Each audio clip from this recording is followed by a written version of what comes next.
નમસ્કાર દર્શક મિત્રો, સેક્યુલર ગુજરાત ન્યૂઝમાં આપનું સ્વાગત છે। વડોદરાના કલાલી ગામના તળાવમાં એક વ્યક્તિ ડૂબતા તેનું મોત નીપજ્યું હતું।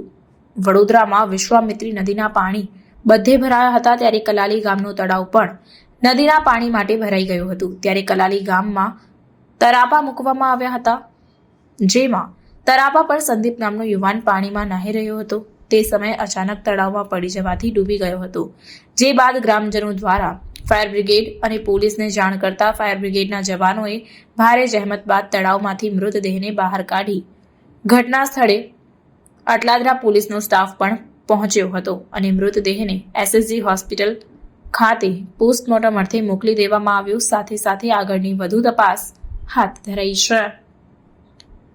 રિપોર્ટ નઝીર શેખ સાથે cameraman Arif Sayyed, secular Gujarat news, Vadodara. Kalali ગામમાં જે તળાવ આવેલું છે એ તળાવમાં એક છોકરો ડૂબી ગયો। કંટ્રોલ રૂમથી અમને કોલ મળેલો હતો અને કોલ મળતાની સાથે જીઆઈડીસી ફાયર સ્ટેશનની ટીમ ઘટના સ્થળે દોડી આવી હતી અને હાલ કામગીરી ચાલુ છે। સર, કેવી રીતે જાણવા મળ્યું કે કોઈ યુવક ડૂબી ગયો છે અંદર? આપણા જે ગામના જે માણસો છે એમના દ્વારા કહેવામાં આવ્યું સાહેબ આ રીતનું છે કે જે આ જગ્યાએ છોકરો ડૂબી ગયેલ છે, એટલે અમે તાત્કાલિક ધોરણે કામગીરી ચાલુ કરી દીધી। સર, કેટલા કલાકથી કામગીરી ચાલી રહી છે? અંદાજિત 1 કલાક ઉપર થઈ ગયું। 1 કલાકથી અમારી કામગીરી સખત ચાલુ છે। શું નામ સર આપનું? HK Gadhvi, fire officer.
સમાચારોની અવનવી અપડેટ્સ માટે જોતા રહો સેક્યુલર ગુજરાત ન્યૂઝ। સાથે સેક્યુલર ગુજરાત ન્યૂઝ ચેનલને લાઇક, શેર અને સબસ્ક્રાઇબ કરો અને બેલ આઇકોન દબાવીને સમાચારોની ઝડપી માહિતી મેળવો।